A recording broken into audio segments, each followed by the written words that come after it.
اعوذ باللہ من الشیطان الرجیم بسم اللہ الرحمن الرحیم نحمدہ ونصلی علی رسول الکریم محترم سامعین و ناظرین کرام السلام علیکم ورحمۃ اللہ وبرکاتہ۔ اس سے پہلے ہم لفظ اسلام کے حوالے سے 2 پروگرام کر چکے ہیں کہ اسلام کا مفہوم کیا ہے، اس کا مطلب کیا ہے، اس کا معنی کیا ہے، اس کے تقاضے کیا ہیں، اور اسلام اپنے ماننے والوں سے کیا تقاضا کرتا ہے کہ ان میں کیا کیا خوبیاں ہونی چاہیے اور ان کو اپنی طرز عمر زندگی کیسے گزارنی چاہیے۔ اس لفظ کے مفہوم کے اندر بے شمار چیزیں پوشیدہ ہیں، ان میں سے کچھ کو ہم نے واضح کرنے کی کوشش کی۔ اب اسی سلسلے میں اگر رکھا جائے، اس کو بڑھایا جائے، اس پروگرام کو اس کے ساتھ اٹیچ کیا جائے، یہ عصر حاضر میں امت مسلمہ کی درپیش مسائل، اس کی ذمہ داریاں، اب اگر اس کو عنوان کو اس کے ساتھ لگا کر سامنے رکھ کر دیکھا جائے تو ہمیں کافی چیزوں کو پتہ چلتا ہے کہ اسلام کا کیا تقاضا تھا اور ہم نے کیا کیا۔ اس حوالے سے یہ اسلام کا لفظی بیانیے کا تیسرا پروگرام یا تیسری قسط ہے یا تیسرا حصہ ہے، جو بھی آپ کہہ لیں۔ تو آپ اس سلسلے میں برادران عزیز یہ دیکھیے کہ امت مسلمہ بلا شبہ اس وقت ہر لحاظ سے ذبح حالی کا شکار ہے۔ نظریاتی طور پر دیکھیے تو یہ اپنے نظریہ حیات سے وابستہ نہیں بلکہ ذہنی افلاس کا شکار ہے۔ سیاسی لحاظ سے دیکھیے تو بظاہر آزادی حاصل ہونے کے باوجود یہ اپنے فیصلے خود نہیں کر سکتی۔ معیشت کے لحاظ سے اکثر مسلمان ممالک بین الاقوامی یہودی اور مغربی معاشی اداروں اور حکومتوں کے مقروض ہیں اور اپنی معیشت کے بارے میں خود فیصلے نہیں کر سکتے۔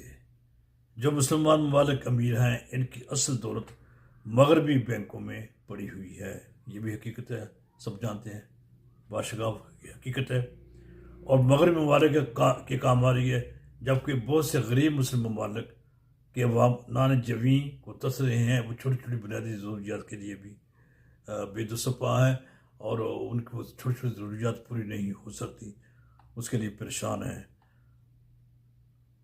دوسری بات یہ دیکھیے کہ خطے غربت میں زندگی بسر کرنے والوں مسلمانوں کی تعداد 45 کروڑ سے بھی زیادہ ہے۔ یہاں سے چند سال پہلے کے سروے کی میں بات کر رہا ہوں، جو کل مسلم آبادی کا 1/3 سے بھی زیادہ حصہ ہے۔ دفاعی لحاظ سے دیکھیے تو اسلامی دنیا اصل میں خود کفیل نہیں بلکہ مغرب کی اور امریکہ کی محتاج ہے۔ پھر آگے دیکھیے تیسری سمت دیکھیے، مسلم ممالک کے درمیان کوئی دفاعی معاہدہ نہیں اور طاقتور مغربی ممالک جب چاہتے ہیں مسلمہ ممالک کو نرم چارے کی طرح کھا جاتے ہیں۔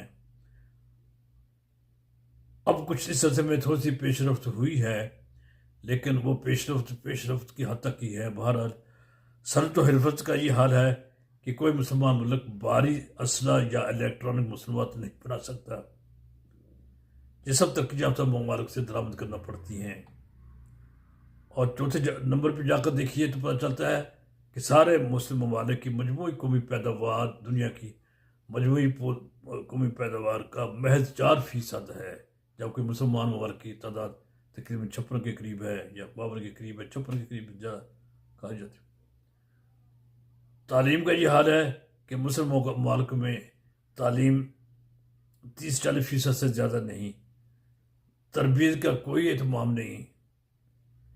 مغربی ممالک کی یا جاپان کا حساب کر لیں، اس ایک ملک کے اندر جتنی یونیورسٹیاں ہیں اتنی پورے مسلمان ممالک کے اندر یونیورسٹیاں نہیں ہیں، کم یونیورسٹی ہیں۔ اور مسلمانوں کی جامعات یا یونیورسٹیز کا عالمی سطح میں جو رینکنگ ہے، اس میں آخری نمبر پر، آخری یعنی 500 کی فہرست میں ان کا نمبر تقریباً 100 کے بعد 200 کے بعد آخر میں نمبر آتا ہے۔ یہ ان کی حالت ہے۔ زیادہ تر دوسرے ممالک کے لوگ ہم سے اس میں بہت آگے ہیں۔ اخلاقی ابتری کا یہ حال ہے کہ کرپٹ ممالک میں ہمیشہ اسلامی ملکوں کا نام سر فہرست ہوتا ہے، اور ہماری سماجی حالت یہ ہے کہ ہم کافروں جیسا بننا چاہتے ہیں، تمدن ثقافت میں غیروں اور دشمنوں کی پیروی کرنا چاہتے ہیں، زراعت میں مسلم دنیا خود کفیل نہیں اور پیٹ بھرنے جیسی بنیادی ترین ضرورت کو پورا کرنے کے لیے بھی ترقی یافتہ ممالک کی محتاج ہے۔ یہ مسلم ممالک کی مسلم امہ کی مجموعی صورتحال کی چند پہلو ہیں جو زندگی کے ہر شعبے کے لحاظ سے ان پر تھوڑی تھوڑی روشنی ڈالی گئی ہے۔ اس کی تفصیلات کے سے ہم بخوبی واقف ہیں، اور ہمیں اس کے حوالے سے دیکھنا چاہیے کہ اسلام کا جو مفہوم تھا، اسلام کے معنی کا، اسلام کا جو مطلب تھا، اسلام نے جو اپنے ماننے والوں کو اپنے نام کے حساب سے جو پیغام دیا، اس پر ہماری امت مسلمہ کہاں تک پوری اتری ہے۔ ان کو تو دوسروں کو گائیڈ کرنا چاہیے تھا، دوسروں کو مدد فراہم کرنی چاہیے تھی، یہ مسلمانوں کا بنیادی فرض بھی تھا۔ تبلیغ کے ساتھ ساتھ تعلیم و تربیت دوسرے ممالک کو کرتے۔ اسلام کو علیہ السلام یعلو ولا یعلی علیہ، نبی اکرم صلی اللہ علیہ وسلم کا حدیث پاک ہے کہ اسلام بلند تر ہے اور اس سے بلند اور کوئی نہیں ہوگا۔ اور دوسرا قرآن پاک کی آیت ہے ان الدین عند اللہ اسلام، کہ اللہ کے نزدیک پسندیدہ دین یا بہترین دین اسلام ہی ہے۔ جب اللہ کے نبی نے یہ کہا کہ علیہ السلام یعلو ولا یعلی علیہ، کہ اسلام ہی بلند تر ہے، اور اللہ نے کہا کہ اسلام بہترین دین ہے، تو ہم مسلمانوں نے، مسلم امت نے اس پر کہاں تک عمل کیا ہے؟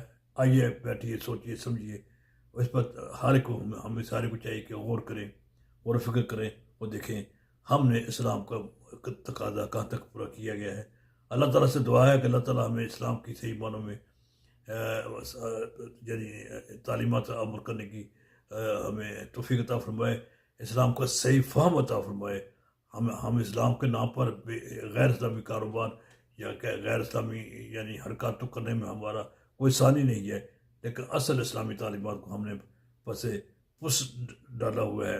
ہمیں اس پر نظر ثانی کرنی چاہیے، غور و فکر کرنی چاہیے، خاص کر ہمارے موجودہ نسلوں کو، اپنے بچوں کو، آنے والی نسلوں کو اسلام کی اس حوالے سے تربیت کرنے ذمہ داری۔ اللہ تعالیٰ ہمیں اس کی توفیق دے۔ اللہ تعالیٰ نبی اکرم صلی اللہ علیہ وسلم کی اسوہ حسنہ کو اپنانے کی توفیق عطا فرمائے۔ یہ آج اس کا حوالے کا یہ تیسرا پروگرام سمجھے، اب اس کے بعد اگلا پروگرام ہوگا انشاءاللہ۔ اجازت دیجیے، والسلام علیکم ورحمۃ اللہ وبرکاتہ۔